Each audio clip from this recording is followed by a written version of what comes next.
Today we're gonna be installing door visors on this F-250 2025. I'm gonna show you the whole process.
Here's the final product. As you can see, this is the passenger side with the two door visors already installed, blacked out.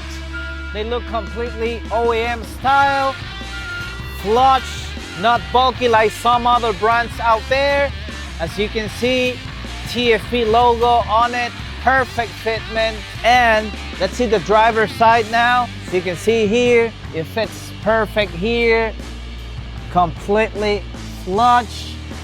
Now you can crack the windows down if it's raining and no water is gonna come inside. Look at that. TonnoFlip door visors. You're gonna be able to get these at TonnoFlip.com. Remember, if you like truck mods, subscribe to TonnoFlip.